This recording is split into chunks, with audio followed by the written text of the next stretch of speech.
Go to Job. Go to Job. That was too soon. Job chapter number 1. No, Job chapter number 2. Not doing well tonight. Job chapter number 2. We'll look at the entire chapter this evening, and we'll probably do that most of the times, a chunk of it, rather than bogged down. I'm not sure, I can't say that for sure, but we'll try and take larger chunks. Job chapter 2 verse 1 says, "Again there was a day when the sons of God came to present themselves before the Lord, and Satan came also among them to present himself before the Lord. And the Lord said unto Satan, From whence comest thou? Satan answered the Lord and said, From going to and fro in the earth, and from walking up and down in it. And the Lord said unto Satan, Hast thou considered my servant Job, that there is none like him in the earth, a perfect and an upright man, one that feareth evil and escheweth evil, and still he holdeth fast his integrity? Although thou movest me against him to destroy him without cause. And Satan answered the Lord and said, Skin for skin, yea, all that a man hath will he give for his life. But put forth thine hand now, and touch his bone and his flesh, and he will curse thee to thy face. And the Lord said unto Satan, Behold, he is in thine hand, but save his life. So went Satan forth from the presence of the Lord, and smote Job with sore boils from the sole of his foot unto his crown. And he took him a potsherd and scraped himself withal, and he sat down among the ashes. Then said his wife unto him, Dost thou still retain thine integrity? Curse God and die. But he said unto her, Thou speakest as one of the foolish women speaketh. What? Shall we receive good at the hand of God, and shall we not receive evil? In all this did not Job sin with his lips. Now when Job's 3 friends heard of all the evil that was come upon him, they came every one from his place, Eliphaz the Temanite, and Bildad the Shuhite, and Zophar the Naamathite, for they had made an appointment together to come to mourn with him and to comfort him. And when they lifted up their eyes afar off and knew him not, they lifted up their voice and wept, and they rent every one his mantle and sprinkled dust upon their heads toward heaven. So they sat down with him upon the ground 7 days and 7 nights, and none spake a word unto him, for they saw that his grief was very great." Again, this is an introduction part of the book of Job, and we find again, I don't know what the time period is between chapter 1 and him losing his businesses and losing his kids and the things that took place in chapter number 1. So now it says that there was another day. Again, there was a day when the sons of God came to present themselves. What the gap is, don't know, not stated. It might be a week, it might be a month, it could be a year, we don't know. It's not said what it is, but there's a period of time between these, so it seems. And the sons of God came to present themselves before the Lord. It's not the only time that you find this idea of being presented before God. Moses presented himself before Pharaoh. So Moses came in before Pharaoh in Exodus 8:20, and the Lord said unto Moses, Rise up early in the morning and stand before Pharaoh, and he cometh forth from the waters. And Moses and Joshua presented themselves before God. And the Lord said unto Moses in Deuteronomy 31, Behold, thy days approach that thou must die. Call Joshua and present yourselves in the tabernacle at the congregation, that I may give him charge. And Moses and Joshua went and presented themselves in the tabernacle of the congregation. And also another case here, Joshua and the elders of Israel. And Joshua gathered in Joshua 24, he gathered all the tribes of Israel to Shechem, and called for the elders of Israel and for their heads and for their judges and for their officers, and they presented themselves before God. So this idea of presenting before God isn't unique to Job. It's where they come in before God to assemble before him, and he gives authority and he gives accountability, or he gives instructions that they are presenting themselves before the ruler. And it's done numerous times, and the angels do that here. But you have before us as well, the devil makes mention in amongst it all, and he also presents himself. And that's an interesting phrase, that he also has to come and present himself, or he presents himself and he must give account, and God is still ruler over the devil, and he must still ask his permission and still ask from the sovereignty of God what can and cannot be done. But the mindset of the devil is interesting because he says here in verse number 4, Satan answered the Lord and said, "Skin for skin, yea, all that a man hath will he give for his life." So he's saying, right, he was sorrowful when he lost his businesses. He was sorrowful when he lost his wealth. He was sorrowful when he lost his children. But Satan says, right, there is another trial that supersedes even the loss of children, which is hard to imagine. To lose the amount of children, he says, right, but if he was to lose his health, then this will be a greater trial. Now allow me to touch his physical body and to touch his health. And God, he is granted from God the permission to put forth his hand and to touch him and to lose his health, which he does.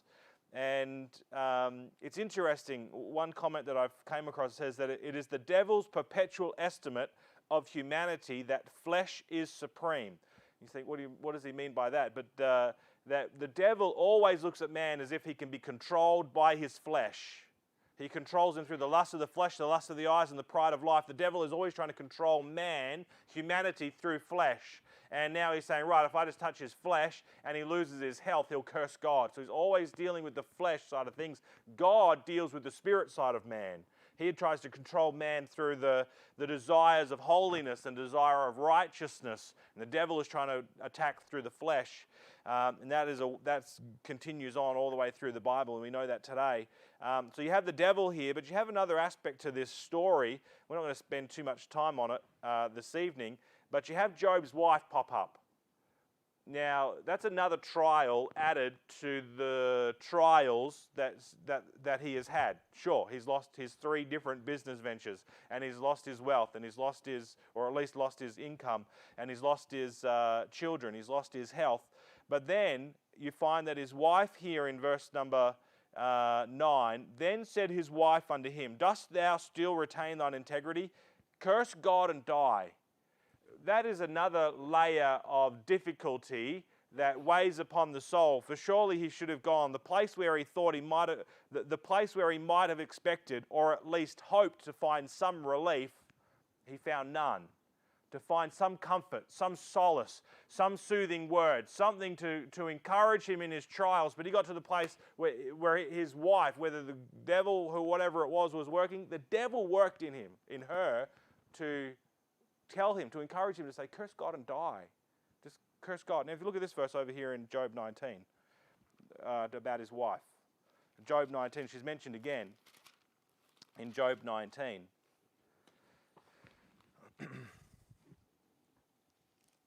And it says in 19 verse 14, it says, "My kinsfolk have failed, and my familiar friends have forgotten me." So if he had brothers and sisters, or his uncles and his aunts, or his cousins and his nephews, or those that are of his close kinfolk, they had now kind of stood back from Job for whatever reason, or at least that's how he felt. He said his kinsfolk have failed him, his familiar friends have forgotten me. People weren't coming around his house like they were before. They that dwell in my house and my maids count me for a stranger. I am an alien in their sight. I called my servant, and he gave me no answer. He entreated me I entreated him with my mouth. My breath is strange to my wife, though I entreated for the children's sake of mine own body. I think what he means here in this context, or if we read on 2 more verses, "Yea, young children despised me. I arose, and they spake against me." So this separation that he's saying even from the children, that used to show respect to him. Verse 19 says, "All my inward friends," so his close companion, his close friends, abhorred him. "And they whom I loved are turned against me." So in the context of those verses, his wife is again mentioned as saying that his breath is strange to him. There's 2 ways to look at that. One is to say that his sickness, his bodily sickness, had changed his breath, which happens with health issues. The breath is affected by ailments.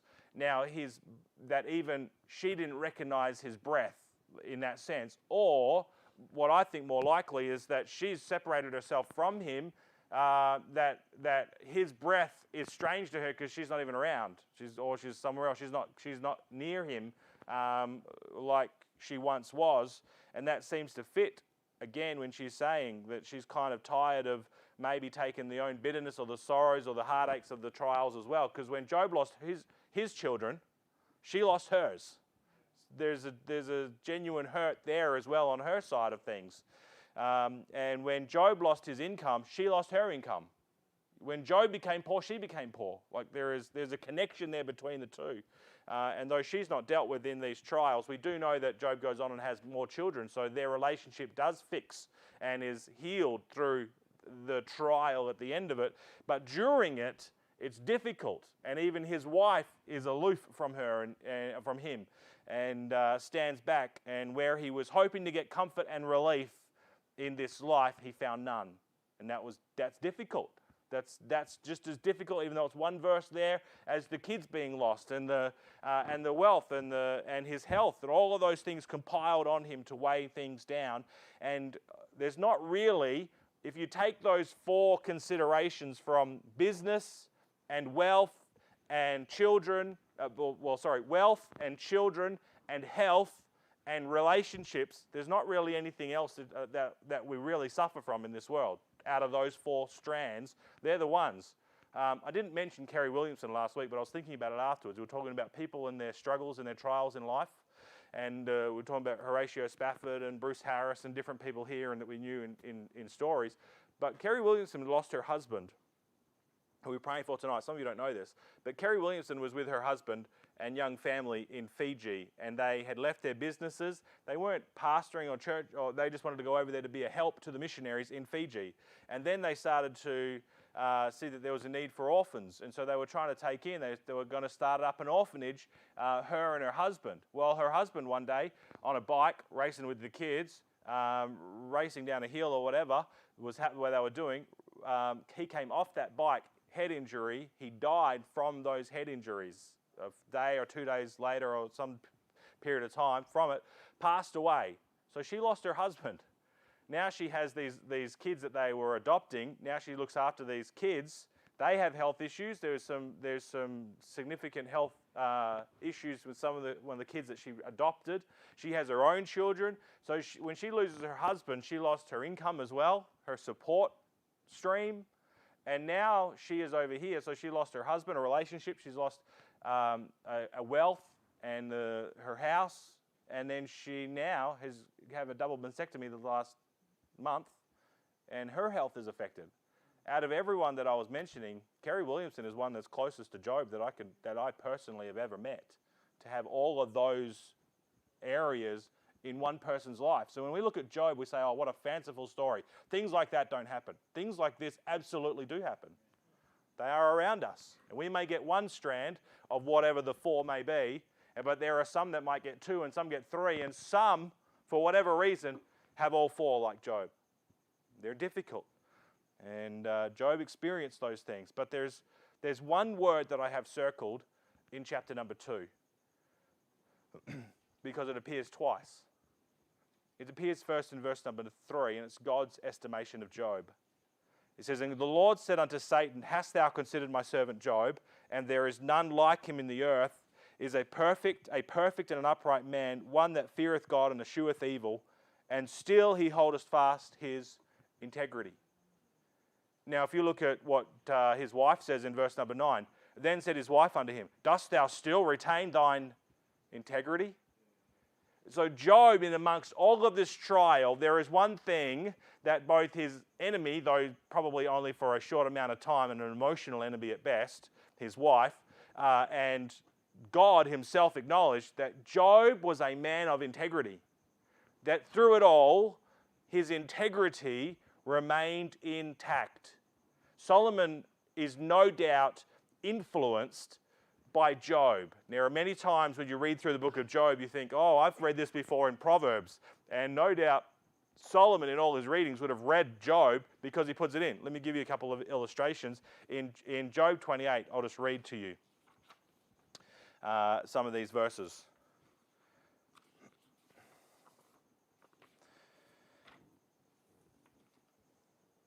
Or not.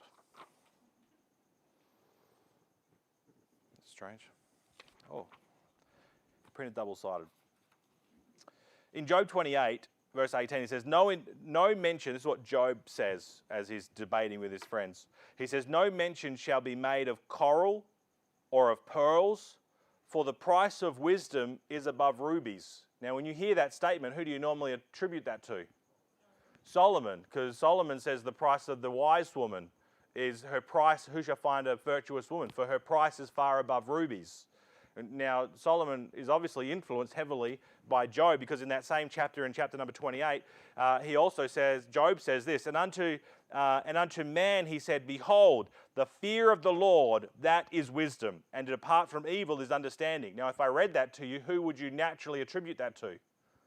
Solomon. The fear of the Lord is the beginning of wisdom. But it's actually Job that is the one who presents that first in Scripture. He also says that even that wisdom is far weightier than gold and is more valuable than gold in Proverbs, in Job 28, which is also what Solomon says. And there's other verses throughout Job 28 that Solomon takes great inspiration from Job 28. But Solomon also writes another verse. It's in Proverbs. Very quickly, turn over to Proverbs. And it's the only other time that integrity is mentioned, the same Hebrew word. It's used a few other times, but from this reference point, or this same word. Proverbs 11.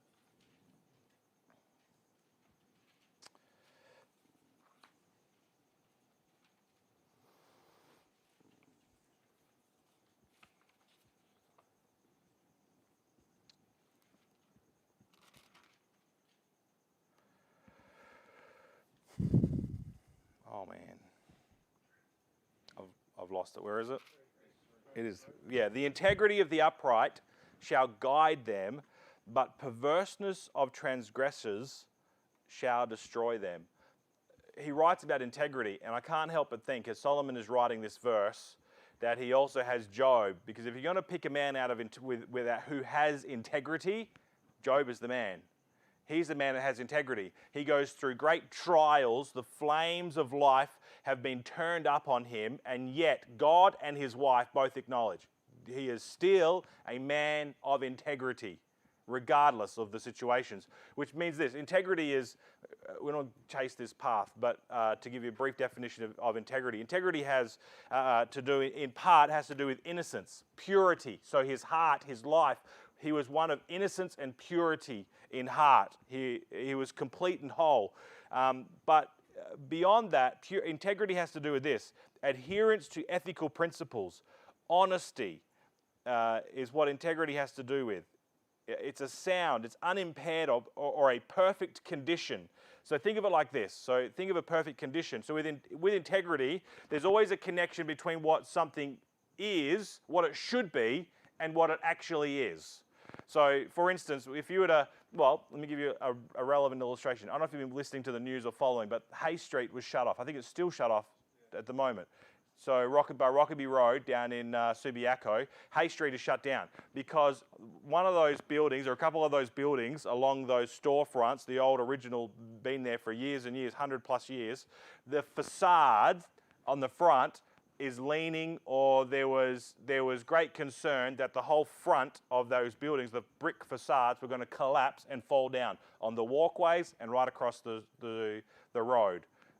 So engineers came in, they've shut it down. I think just this week, engineers have come back and said, actually, it's not as bad as we thought, and they're about to open it back up. But there was great concern because that facade, what the engineer is saying is that facade has lost its integrity. What it's supposed to be doing is standing upright and not falling. But because it's lost its integrity, it is now perverse. It is perverted from what it originally should be, which is what Solomon deals with here when he deals with integrity. The integrity of the upright shall guide them, but the perverseness of transgressors shall destroy them. So integrity, there is a connection between what something is and what it should be. Now they should both be in harmony. They should both be the same. But when things are not, then there's an integrity issue. There's an integrity issue on that facade because it wasn't doing what it should have been doing. Its integrity had been jeopardized. When a ship is brought out of the docks down there at wherever the shipping place is down south of Fremantle, They bring them into dry dock, and they're looking at those hulls. The hull of the ship, that bottom of that ship, is supposed to keep the water out, right? So they're going to look, and they're going to look for rust. They're going to look for erosion from the seawater. They're going to make sure that the water is not getting in and that the hull is still keeping the water out. They are checking the integrity of the hull. Is the hull still doing what it should be doing? And they look at it and they say, yes. They say the integrity is still intact because what it should be is what it's doing. But if there's holes, then they say there's an integrity issue here. It's what it should be doing is not what it is doing. So there's a connection between in integrity what something is supposed to be and what it actually is. Now Job, in amongst all of the trials, could not be perverted, deviated from what he said he was. He said, I'm a believer in God, that the Most High God rules, that he is the one who is God alone, and he worshipped God, and he feared God, and that's why God chose him ultimately. And so even in these trials, his integrity held up. He was a Christian, even though the word was not used then, but in our sense, he was a Christian, and the trials of life couldn't sway him from being a Christian. His integrity held up. And he was a man with integrity. And his integrity guided how he responded to the situation. He said, I fear God. I know God. And now he says something in this Job passage that I don't think I've ever said or even thought. I've read it, but I've never really thought about it. I've never really thought that God would do such a thing. He says in verse 10 of chapter 2, but he said unto her, Thou speakest as one of the foolish women speaketh. What? Shall we receive good at the hand of God? Which I have thought that many times. God, you're a good God. You give good things. Every good gift and every perfect gift cometh down from the Father of lights, in whom is no variableness. Isn't that what the New Testament says? The good God gives good gifts. But Job also says, and shall we not receive evil? Have you ever actually, you've probably read this, but have you ever actually thought, God, I know God also gives evil? Answers that in verse 3, where you go further down, it says, also, where he says, one that feareth God and escheweth evil, and still he holdeth fast his integrity, although thou movest me against him to destroy him without cause. Yes. So Satan can't do diddly squat without the Lord. Right, but do you ever think like that though? Like we acknowledge it because it's there, right? But you ever go to bed at night and you think, God, thank you for the goodness. I know you bring goodness into my life. But do you ever stop and say, do you ever think like this? I don't, is what I'm saying. I know, God, you're going to bring good in my life. But I don't ever stop and say, yeah, but God also brings evil. But Job acknowledges those things. Such was his integrity before God that he says, even the evil, I know God is sovereign over. That he is the one who is ultimately in control of it. And I don't often like to think like that, because I always think, like we often do, is God is good and he gives good, he brings good. But Job is acknowledging from the very beginning in his integrity of God that God is sovereign over all, both the good and the evil. And though he is not an evil God, he is still sovereign over what takes place in our lives. And he says to her, to his wife, what, shall we receive good at the hand of God? And shall we not receive evil? And it is true that it did come from God, because God allowed it. And that verse in verse 3 absolutely says it does come. Satan moved God against him in those purposes. Because we learn to turn things that we don't like or things that are evil, we believe that we can work, that God can work towards good for us. And Romans chapter number... Chapter 8, Is it 8? All things work together for good to them that love God, to them who are called according to his purpose. that is our mindset as Christians. Yep. That, lots of things happen that we don't like, that could be considered evil, but we've learned through our teaching and training to look to what good can come out of it.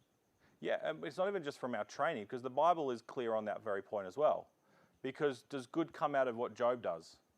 The situation. Like, God ultimately blesses Job. For what reason? Because, doesn't really give it because, he just kind of does it. Now, is God using this for a greater purpose. He actually is using it for a greater purpose. What, 2 weeks ago, last week, week before? When we look into the throne room of God, we see the angels assembled and the devil there, that he is bringing judgment against the devil, using Job's life and his integrity, and he is using Job to say to the devil, right, all your accusations, the accuser of the brethren, your accusations are false and wrong. So he does even use this to bring good, to ultimately destroy the works of the devil. And those are the things that we have to stop and go, whoa, that's beyond my thinking and how I would do things, which is really what Job is about, because Job wants to say, I wouldn't do it this way. And God is saying, you're right, but you're not me. So I will do it these ways.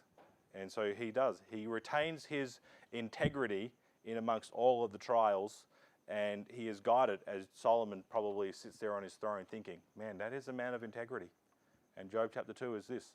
Job retained his integrity even amongst it all. And I'd have to say and ask you, and I'm challenged by that, do we keep our integrity amongst the roughest of seas? Are we still doing what we ought to be doing and acting like we ought to be acting? It's a challenge laid down that Job sets the bar high for us on integrity, being pure in our motives and our innocency in our hearts. Christ was. That was another thing that I have in there, but I was going to quit right there. But you said it, I'll mention it. Job teaches us to be submissive to the will of God, regardless of how much trials it is. And Jesus in the Garden of Gethsemane said, nevertheless, not my will, but thy will be done. I don't understand it. I don't want to go through these hard, rough trials to go to the cross and to go through all of those things. But Jesus was submissive to the Father to go through the difficulties and the trials of life. And Job also was that same, where he was submissive to the Father, as difficult as it was, for the greater good. And that's it. God does bring out the greater good at some stage. Maybe not today, but he will. Afterward, that's the word that, if you ever read through Hebrews chapter 12, is twice I think he says, but afterward it yieldeth the peaceable fruit of righteousness. Afterward. That's basically the Christian life summed up in one word. It's faith in afterwards. God will bring the good afterwards. Find a prayer partner or two.